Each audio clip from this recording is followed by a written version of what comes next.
हाँ गाइस, तो हम देख रहे थे अभी शुड हैव के साथ नाउन का प्रयोग। अब हम देखेंगे शुड हैव के साथ वर्ब की थर्ड फॉर्म। यानी जब किए पर पछतावा कोई व्यक्ति करता है, अपने किए पर पछतावा यानी पश्चाताप करना। यानी जब हमसे कोई गलती काम हो जाता है तो हम मानो ये जो है पछताते हैं। तो जब हम पछताते हैं तो हम वहां पर अंग्रेजी बोलते समय शुड हैव के साथ वर्ब की थर्ड फॉर्म का प्रयोग करेंगे। मैंने बोला कि जब हम अपने किए पर पछताते हैं, यानी हमसे जब कोई गलती कार्य हो जाता है तो अपने आप को कोसते हैं, अपने आप को भला बुरा कहते हैं, यानी पछताते हैं। तो जब हम पछताते हैं या जब अपने किए पर हम बार बार अपने आप को कोसते हैं तो वहां पर वर्ब थर्ड फॉर्म यानी शुड हैव के साथ वर्ब की थर्ड फॉर्म का प्रयोग करेंगे।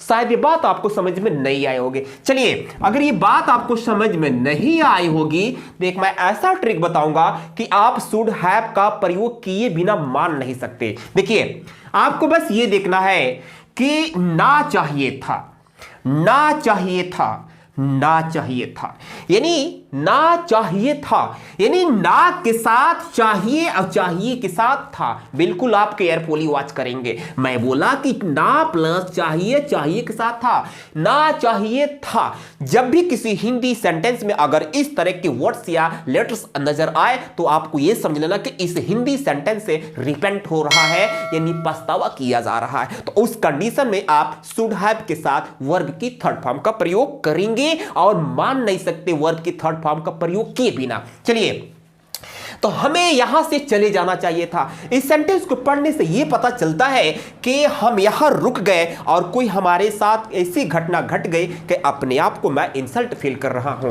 तो अपने अंदर एक अंतरात्मा हमारी आवाज देगी कि हमें यहां से चले जाना चाहिए था। तो हमें यहां से चले जाना चाहिए था।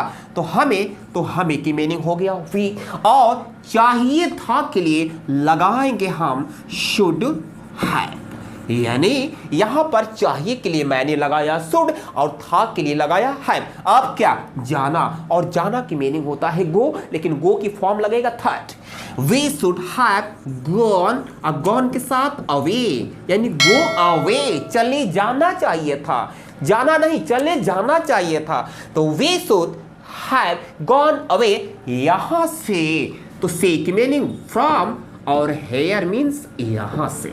नेक्स्ट, आपको समय से दवा लेना चाहिए था। इस सेंटेंस को पढ़ करके यह पता चल रहा है कि कोई मरीज है या डॉक्टर उसको सजेस्ट कर रहा है कि आपको समय से दवा लेना चाहिए था, यानी आपने दवाई समय से नहीं लिया, आपकी बीमारी बिगड़ गई। तो इस कंडीशन में वो डॉक्टर खुद उसको पश्चाताप करने के लिए मजबूर कर रहा है कि आपको समय से दवा लेना चाहिए था। तो यहां पर हम आपको की मीनिंग लगाएंगे यू। अब उसी तरह से चाहिए था, तो चाहिए के लिए लगेगा शुड, उसके बाद था के लिए लगेगा हैव। अब लेना, तो जब हम दवाई लेते हैं तो ये टेक बेटर मीनिंग होता है, यानी टेक या हैव, तो टेक लगाते हैं। तो टेक टू टेकन, यानी third form. We should have taken, क्या लेना चाहिए था, मेडिसिन, MEDICINE, कैसे लेना चाहिए था, समय से। तो समय से की मीनिंग होता है गाइस टाइम ले। इसी की बेसिस पर लास्ट सेंटेंस को देखते हैं। मुझे एक लैपटॉप खरीदना चाहिए था, यानी हमारे पास लैपटॉप नहीं है और हमारी बहुत सारी ऐसी एडिटिंग की प्रॉब्लम से नहीं हो पा रहा था। तो इस वजह से मैं अपने आप को रिपेंट कर रहा हूं, पश्चाताप कर रहा हूं, यानी मुझे एक लैपटॉप खरीदना चाहिए था। तो इस कंडीशन में मुझे सब्जेक्ट है और उसके लिए लगाएंगे आई। अब चलेंगे हम उल्टा, यानी चाहिए था, तो चाहिए था, तो चाहिए के लिए लगेगा शुड। अब इसके साथ था कनेक्टेड है, उसके लिए लग गया हैव। क्या, खरीदना, तो खरीदने की मीनिंग होती है बाय, लेकिन हमें थर्ड फॉर्म लगाना है ना। I should have bought laptop. कितना लैपटॉप, तो एक लैपटॉप, तो उसी के साथ लिखा जाएगा अ लैपटॉप।